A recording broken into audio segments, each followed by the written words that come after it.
Yeah. Okay.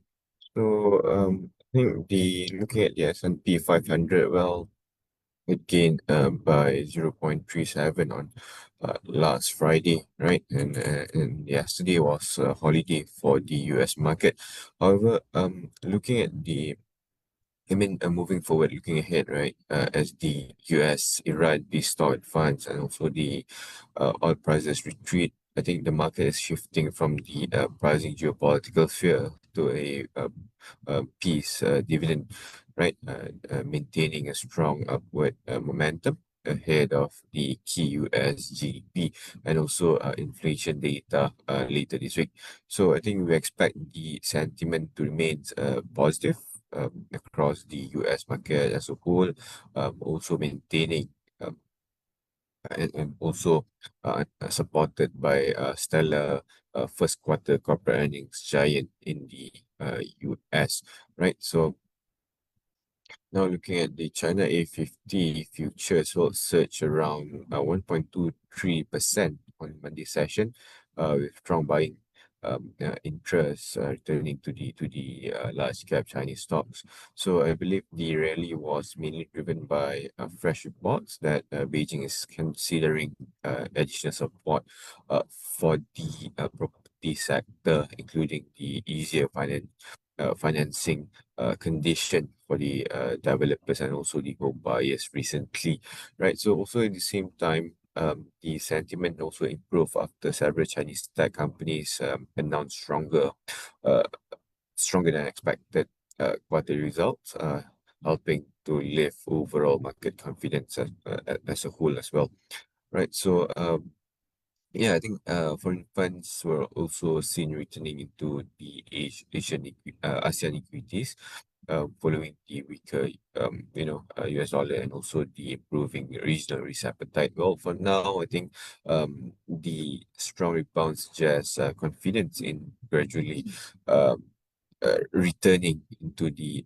China equity after the recent weakness, right? So now, if you look at the WTI crude oil future as well, it suffered a sharp breakdown yesterday, right? Uh, Plunging over 7%, 7.05%, and crashed right through the $92 level towards the $91 level barrel as a massive wave of geopolitical relief wash over the energy sector. So, yeah, I believe the primary driver was the blockbuster diplomatic development. Well, over the weekend also, reports emerged that the US and also Iran have is progressing to reach an agreement in principle to end the hostiles and also fully reopen the Strait of Hormuz. So I think with the immediate threat of prolonged conflict is easing, tenders rapidly unwound the heavy war premium that had artificially pumped the oil price, higher as well. So I believe for now the black gold is now testing our first support. And if the levels breach, we might see that the oil price to trend lower to retest the $80 dollar level, right? So looking into our local market, our FBMK LTI, well, the local market drifted slightly lower on Monday's session.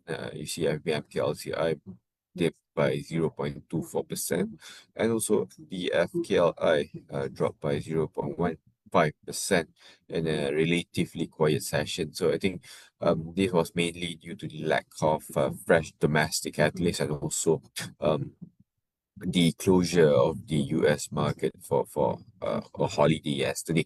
So I think uh one thing to note is that investors are now playing a safer, a safe for now and holding back as we enter the week or the final week of the first quarter 2026 corporate earnings results. So yeah, I believe nobody wants to make a big move until the report card, are fully out. But not only that, well, continued selling pressure on selected heavyweights especially in the industrial product services like petchem, and also the utility sector drag down the index, right? Coupled with the ongoing foreign fund foreign outflows as well, right? So if you look here, Petchem was the primary anchor dragging down the index yesterday, punching by over 6.32%, following its first quarter earnings release, which completely eclipsed the strong green sea of gains across the tech and also the electronic sector. Well, if you see here, Skychip gains almost 8.15%, together with Unisem at 7.78 percent.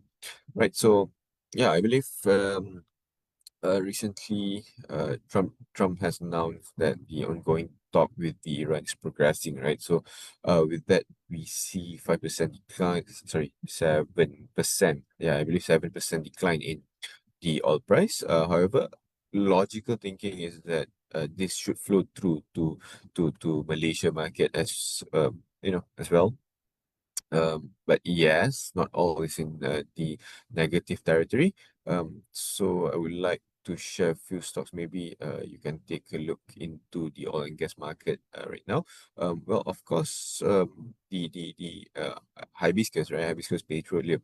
Well, it is still in the process of forming a bullish continuation pattern of a bullish triangle. So I believe the recent pullback was just the price to complete the pattern formation. So yeah, I believe if this formation has completed, the price will at least propel to the 2 ringgit and 40 cent level. Well, yeah, not only oil and gas stocks, right?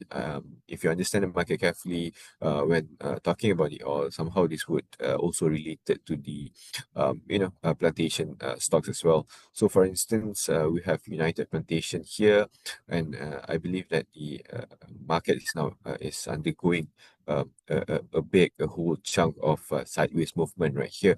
But yeah, I do notice that the MACD indicator from bullish crossing, which tells us that the initial bullish push is incoming. So yeah, based on our previous reports that we published, right?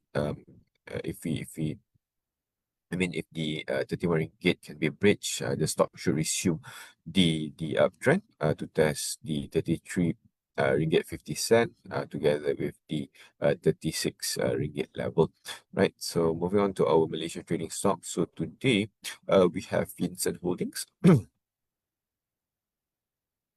So the stock is on its breakout formation higher at 2 ringgit level on a strong volume yesterday, right? So with that, we expect the momentum to keep bullish and the stock able to propel higher to test the next resistance at 2 ringgit and 12 cent, followed by 2 ringgit 24 cent level. And if the stock to clear below the 1 ringgit and 88 cent support, this could reverse the course and trend lower. Uh, Also, we have Pentamaster Corporation, right? So the stock is experiencing a bullish breakout as well at 4 and 55 cent level. So if the stock to remain bullish, we expect the price to reach 4 and 80 cent, followed by 5 and 5 cent level.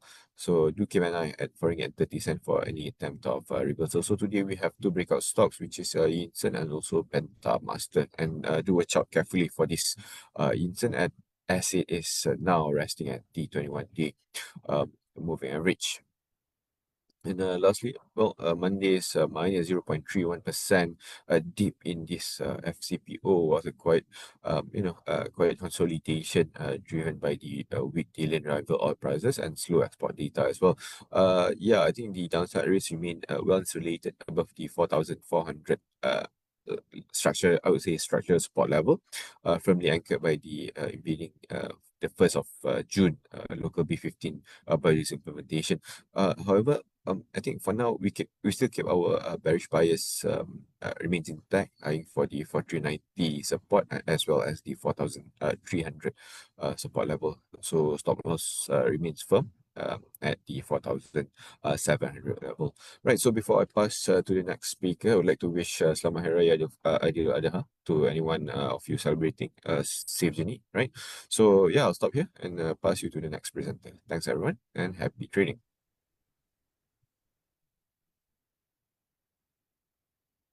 Thank you, Aiman. So I have a report on Tenaga Nasional. Yesterday, they announced their first quarter FY26 earnings.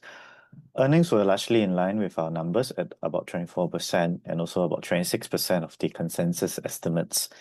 Excluding a few cost pass-through adjustments, revenue grew about 7%, which is largely in line with your electricity unit sales. The growth was largely driven by the commercial sector, which captures the energy supply to data centers, which grew about 13% year on year, as opposed to industrial sector, which declined by 2%, while the domestic sector grew about 10%. Tenaga also achieved another peak demand of about 21,400 megawatts in April, which is about 2% higher than the previous peak demand achieved about in May 2025. The key outlier for us in the first quarter numbers were the higher tax rate of about 31% compared to about 17% in the fourth Q of 2025. This is mainly due to some of the expenses that are not applicable for the tax rebate. Nevertheless, we expect the tax rate to decline because management did guided that they are looking at about 23 to 24% effective tax rate for the full financial year. On the generation side, they did quite well, about 340 million in terms of net profits, compared to about 25 million a year earlier due to the better operational performance. Regulated capex utilization is on track at about 19% of our full year forecast, and we typically expect this to accelerate towards the year end. So we maintain our buy call, and Tenaga remains our topic for the sector, given that the strong demand from data centers continue to remain quite robust, which will help to support in terms of their capex plans, which then will provide a very strong earnings base. In terms of the pressures from any potential higher fuel costs, do note that the monthly automatic fuel adjustment means that these fuel costs will eventually be passed down as a tariff surcharge to the end customer, so it has neutral impact on Tenaga earnings. Do note that the government will continue to support to help to mitigate some of these higher fuel costs through the EIF, or what you call the electricity industry funds. So maintain our topic, Tenaga is our topic, and we expect earnings to do better in the coming quarters. I'll stop here and I'll pass on this time to our colleague. Thank you.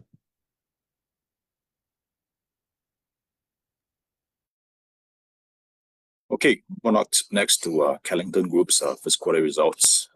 If you look at the first quarter earnings, it improved 14% year on year to a quarterly high, in line with the uptick in gross profit margins, the focus on higher margin advanced engineering jobs. First quarter numbers were basically within expectations, seasonally lower, but it's basically tracking as with prior rest. There's a 3-cent first interim dividend, which basically means that payout ratio is another record high, 85% of PATAMI. If you look at FY25 as a whole, they've paid 66%. Guidance is just 30% in terms of official payout. Net cash balance also jumped 20% Q on Q. This is basically aided by some proceeds from the exercise of warrants and debt repayment.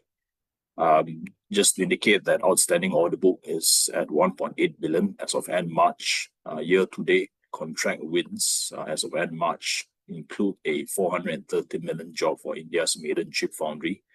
That's the Tata job that they've secured earlier this year. There's also some related sub packages that they won, but the contract value is a couple of double-digit million, so it's actually not disclosed to Bursa. If you look at the contract wins, it's already twice that of first quarter 25 order wins. 52% of the order book replenishment target for the year. So there is some upside risk to this number, as major tender outcomes are expected in the second half of this year. Just looking at the mix in terms of the outstanding order book, advanced engineering jobs still make up the dominant share. It's about 83%. India is now a sizable 28% of the geographical mix. We expect earnings to hit another milestone in FY26 as the group capitalizes on the multi-year structural tailwind stemming from the AI chip boom. This is alongside geographical expansion. They've gotten into Europe and India last year. I think the next target market would be Japan. It's something that they are looking forward to. The tender window is actually opening up in Japan, so I do expect them to secure, one or two new jobs over in Japan. Over in Singapore, I think they're also well poised to secure new jobs. Singapore is basically building an advanced double-story wafer fab that's being built by Micron, which is one of the largest memory player in the world. They've been in Singapore for the last 20 years or so and are expanding a double-story fab that should be operational by 2028. Do note that Kellington is basically an incumbent provider there in Singapore, and I think they will be bidding for this job when tender opens up in the second half of this year. So aside from these new markets, I think another new market to be looking at is Malta, which is actually an expanded European territory. ST Micron has a big fab over in Malta, and they will be also expanding that fab, possibly towards the later part of this year as well. Forecasts in terms of numbers are unchanged. They're having a results call later this morning at 10. We'll be updating this company post the call. Do note that this stock has actually appreciated quite nicely. It's 40%, more than 40% up year to date. Share price has doubled over the last 12 months. Obviously due to very positive sentiment in terms of AI chip boom. There's a bit of scarcity value in the stock as well. I think it's very unique. There is no other competitor or rival here domestically, and with a stock that has a new multi-market sort of reach, I think it's something that's worth looking at for the longer term. Downside risks are really weak order book replenishment and abrupt shift in terms of the semiconductor upcycle. So our previous target price 680. We are keeping our buy call at this moment, but the numbers target price are the review pending the results call later today. Okay, that's it from me. I'll hand it over to Adam. All right, thank you, Jeff. Morning, everyone. We have a results review on Pintaras Jaya. So Pintaras Jaya recorded its 9-month FY26 results, which saw core profit of 19.6 million ringgit, which was 1.4% year-on-year lower, but only met 67% of our estimates. So that's below forecast. So in terms of the construction arm, we saw that it recorded a 7th straight quarter of profits, and latest profit was at 6.2 million ringgit, and its other manufacturing segment saw a PBT which was lower by 52% year-on-year, lower due to lower sales volume and higher labor cost. So in terms of year-to-date job wins for FY26 stands at about 250 million ringgit, with the majority coming from Singapore. Moving forward, we view that the Cross Island line for the MRT in Singapore, along with the Changi Terminal 5, could present more opportunities for Pintaras to eye for. With that, we given that results miss expectations, we lower our FY26 to 28 earnings by 8, 10, and 11%, as we lower our job replenishment assumptions throughout the 3 years, just to be a bit conservative. But do bear in mind that the Building Construction Authority of Singapore has enabled a direct cost sharing of up to 50% of unexpected cost increases for public infra projects, which Pintaras is currently in. So that should mitigate some of the impact of the increase in cost. So all in, we post earnings tweaks, we arrive at a new target price of 1 ringgit and 92 cents, previously 2 ringgit and 18 cents. So that's about it for Pintaras. I'll pass on the floor to the next speaker. Thank you. Okay, thanks, Adam. Hi, morning, everyone. We have a results note on Bank Islam reported its first quarter numbers yesterday. The first quarter net profit, 115 million ringgit, was down 9% year on year and down 34% Q on Q, accounting for 22% of our and 20% of consensus estimates. So essentially, they missed expectations. The main variance was due to lower than expected non-fund-based income, where during this quarter, a combination of you had some lower fee income as well as some mark-to-market losses actually dampened the contribution. The first quarter ROE 5.7% was tracking below the above 7% target. Group capital ratios are still quite healthy at about 13.6%. A bit more on the results. The decline in net profit, really again was on the non-fund-based income. As mentioned earlier, the net fund-based income was up about 2% year on year because of our stronger loan growth, but there was also about 15 basis points margin squeeze due to lower average asset yield.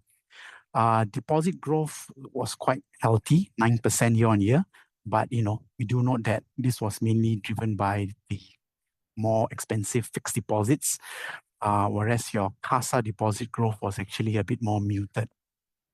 Asset quality, we did notice a bit of an uptick in the gross impaired financing. This was up 7% Q on Q, and mainly due to the household segment. The non-household gross impaired financing was actually quite stable on a sequential basis. We think that part of this could have been due to seasonality, but really, we await to hear more from management at the briefing later this morning. The financing loss coverage was actually stable Q on Q at about 100%. So all in, there is no change to our forecast at this stage, pending again the briefing later this morning.